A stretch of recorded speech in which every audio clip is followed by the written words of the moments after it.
किसान भाइयों, कल हमारे एरिया में बहुत सारा खेती के अंदर नुकसान हुआ नेचर की वजह से, निसर्ग की वजह से, ओलावृष्टि होने के कारण।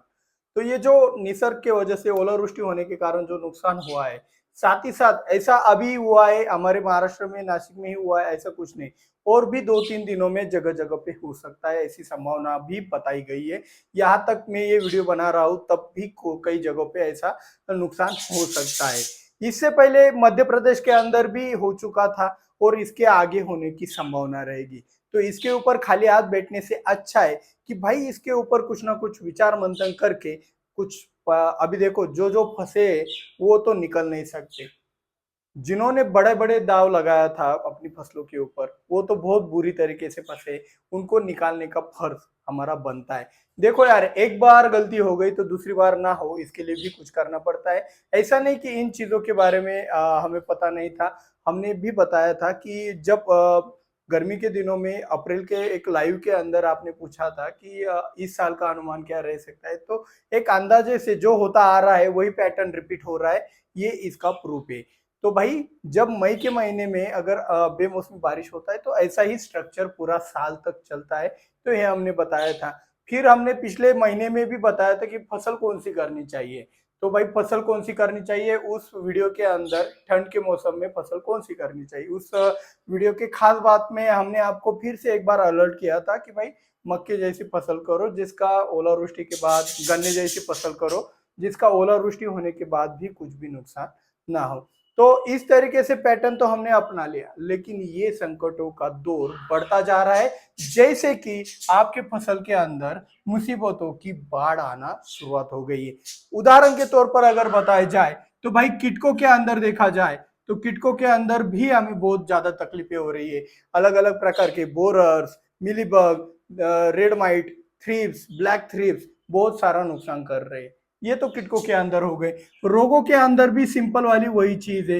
विल्ट हो गया, विल्ट ने इस साल तो बहुत ज्यादा परेशान किया। ज्यादातर विल्ट ने ही किया है, बाकी रोग तो जैसे तैसे हैंडल कर लिए गए थे। तो विल्ट जैसे रोगों ने भी हमें बहुत ज्यादा परेशान किया, मतलब उससे कई लोगों की फसल भी तबाह हो गई। इसी के साथ साथ अभी निसर्ग, यानी कि जो आसमान में बादल है, जो बारिश बरस रही है और साथ में ओलावृष्टि हो रही है, उससे भी बहुत बड़ा नुकसान हो रहा है। तो खेती के इस पैटर्न के अंदर हमें कुछ भी करके कुछ ऐसा पैटर्न हमारा खुद का बनाना चाहिए। खासकर अनिर्माता फैमिली मेंबर्स के लिए बोल रहा हूँ। अभी पूरे इंडिया को तो हम बदल नहीं सकते, लेकिन जो सुनने की कोशिश कर रहा है उनके लिए तो हम बहुत कुछ बता सकते हैं। और वही हमारा एक सपोर्ट होगा कि भाई हम इसी तरीके से मदद कर सकते हैं। तो हमारा मदद जी जान से होना चाहिए। तो सबसे पहली बात, अभी भी कुछ किसान ऐसे होंगे कि उनको लग रहा होगा कि भाई अभी ये ओलावृष्टि हो गई तो फसलों को दाम ज्यादा मिलेंगे। फिर से क्या करेंगे, फिर से नया कल्टीवेशन, फिर से कुछ नया वही वाला फसल जिसमें हाई मेंटेनेंस है, बहुत ज्यादा खर्चा है, वही फसल लगाने की कोशिश करेंगे और फिर से एक बार ट्रैप में फंस जाएंगे। तो इस ट्रैप में फंसे होंगे। कुछ लोगों की जगहों पे क्या होगा, ओलावृष्टि बारिश वगैरह कुछ नहीं होगा, लेकिन मन के अंदर अभी एक बहुत ज्यादा डर बैठ चुका होगा कि भाई कुछ भी हो सकता है, कभी भी कुछ भी हो सकता है।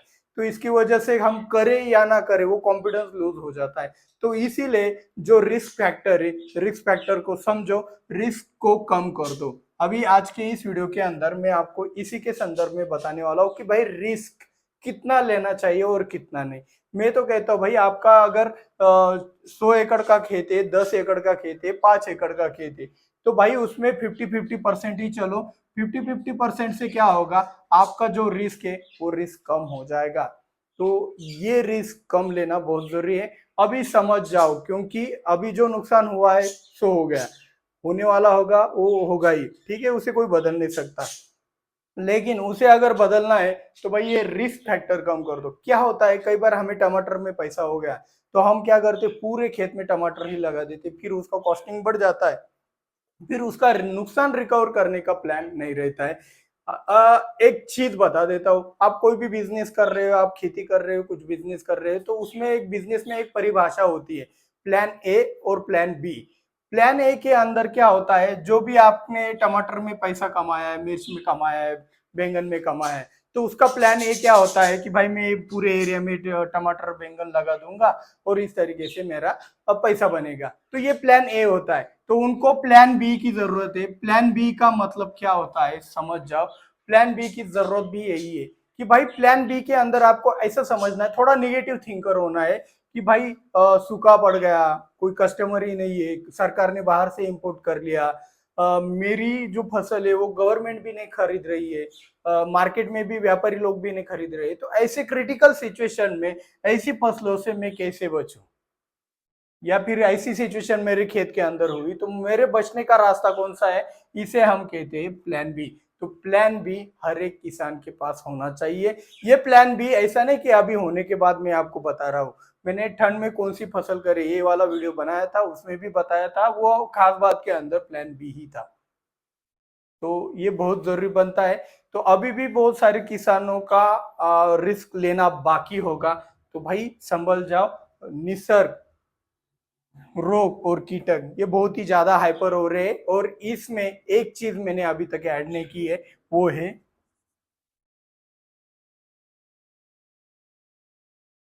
राजनीति। इनका अटैक नहीं हुआ है अभी तक भाई, ये तीनों का अटैक हो चुका है। अब चारों अटैक, चारों बाजू से जब अटैक होगा तो आप एक चक्रव्यूह में फंस जाओगे, और चक्रव्यूह से बाहर निकलना बहुत ही मुश्किल होता है, ये आपको पता है। तो चक्रव्यूह में फंसो ही मत। अपनी खेती को बचाने के तरीका दिमाग लगाओ। अभी सब दिमाग के ऊपर है आपका। जितना दिमाग लड़ाओगे, जितना स्मरण शक्ति, जितना मेमोराइज करने की पावर ज्यादा होगी, आपको भूलने का आदत है तो उस भूलने की आदत को भूल जाना है और सब कुछ याद रखना है। एक एक चीज को याद रखना है कि हमारे जिंदगी में मौसम का पैटर्न कैसा है, राजनीति का पैटर्न कैसा है, इलेक्शन आने के बाद क्या बदलाव होते, इलेक्शन होने के बाद क्या बदलाव होते, नेचर के अंदर भी मौसम का पैटर्न हमें समझना है। साथ ही साथ रोग और कीटकों का भी पैटर्न होता है। जी हाँ, रोग और कीटकों का भी पैटर्न होता है। जब सूखा पड़ता है तब कीटकों का अटैक ज्यादा होता है, और सूखा नहीं होता है, जहां पे बारिश ज्यादा होती है वहां पे रोगों का अटैक ज्यादा होता है। ये रेशो रहता है। तो उससे रिलेटेड जो भी एक फंजीसाइड की रणनीति हो गई, इंसेक्टिसाइड की रणनीति हो गई, वो तैयार करते रहना होता है। हमारे चैनल के ऊपर हम बार बार आपको बताते रहते। तो भाई एक चीज बताना चाहता हूँ भाई। सबसे पहली बात, आज की खास बात यही समझ लो आप। जिन जिन किसानों का नुकसान हुआ है, बहुत बड़ा नुकसान हुआ है, हाइपर नुकसान हुआ है। इससे उभरने के लिए कुछ कुछ किसानों को 10 साल भी लग सकते हैं, इतना गंदा नुकसान हुआ है। क्योंकि जिन जिन किसानों की बागवानी वाली फसलें थी ना, तो वो बागवानी वाली फसलों का 10 साल क्या भाई, मैं तो कहता हूँ उसके पूरे जिंदगी में वो रिकवर नहीं कर पाएगा, इतना बड़ा नुकसान हो चुका है। लागत आधे तक आ चुकी थी। आप हमारे वीडियोस के अंदर देख रहे होंगे नुकसान वाले, कि वहां पे अंगूर के बड़े बड़े दाने बन चुके थे, और ऐसी सिचुएशन तक लगभग 75% खर्चा हो जाता है। 75% के परसेंट खर्चा तो हो चुका था। अभी 25% मतलब उनका सब लागत निकल गया। जो भी इन्वेस्टमेंट था वो भी चला गया, और ऊपर से अभी नेक्स्ट ईयर के लिए नया फंडिंग इकट्ठा करना, वो सब अलग चीजें बन जाता है। तो उनका सबसे ज्यादा नुकसान हो। किसी का बेटे का पढ़ाई रुका होगा, किसी के बेटे का शादी रुक गया होगा, किसी के घर का काम रुक गया होगा। अब बहुत कुछ तबाही आ सकती है। तो ये तबाही आने से पहले ही समझ लो, रिस्क फैक्टर को कम करना है, 50-50% करना। एक बात बता देता हूँ, जिन्होंने आज तक जीरो नहीं देखा है, मतलब अपने जिंदगी में जीरो देखा ही नहीं है, उनको ये ज्यादा तकलीफ देह होगा। मतलब आज तक किसी ने एकदम ग्राउंड लेवल पे नहीं गया, मतलब जो अच्छा उसका आर्थिक स्थिति था, उसका आज तक इतना बदतर हाल नहीं हुआ। उसको थोड़ा परेशानी हो सकता है ऐसी सिचुएशन से बाहर निकलने का। लेकिन जो किसान भाई इस जीरो को बहुत बार देख चुका है, उसको ज्यादा तकलीफ नहीं होगा। उसको उसका मन एकदम सख्त हो गया है। अभी करे तो क्या करे भाई, ये भी साथ नहीं देते और ये भी साथ नहीं देता, इसीलिए उसको ही मजबूत बनना पड़ेगा। तो भाई कोई भी लड़ाई, अभी देखो जो हार चुके सो हार चुके। अभी इसके आगे हमारा सिर्फ एक ही एक काम बनता है कि एक बार हार गए सो हार गए भाई, कोई दिक्कत वाली बात नहीं। उस हार से सीखना है कि हम क्यों हारे।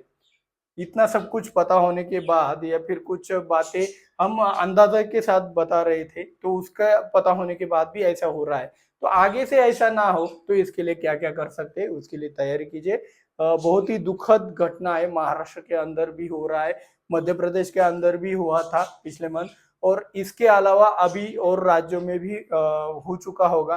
तो सभी किसान तो किसान होते हैं भाई, तो वो बागवानी वाले हो, गन्ने के हो या फिर अमरूद के हो, चाहे किसी के भी हो, नुकसान तो नुकसान होता है, उनका पूरा लाइफ उसमें डिस्ट्रॉय होता है, खत्म हो जाता है। तो इससे ये पैसों का ही गेम है एक प्रकार का। अगर देखो अभी पैसों का ही गेम हो गया, जो लागत लगाई थी सब इन्वेस्टमेंट चला गया।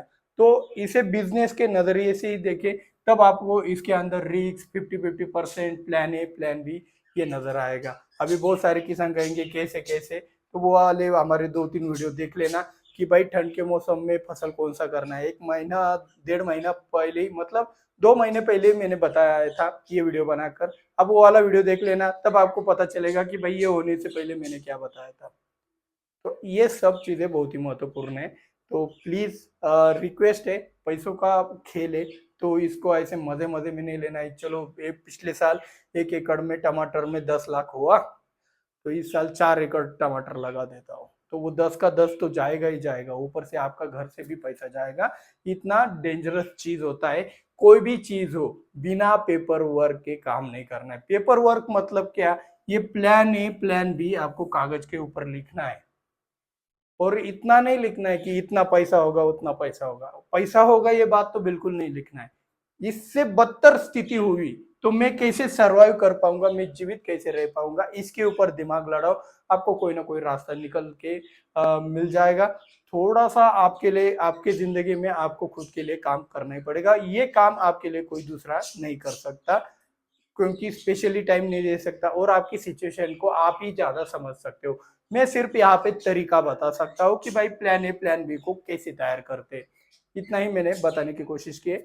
वीडियो अच्छा लगा हो तो वीडियो को लाइक करे या ना करे, लेकिन भाई जो भी बात मैंने बताई है उसको इम्प्लीमेंट जरूर कीजिएगा।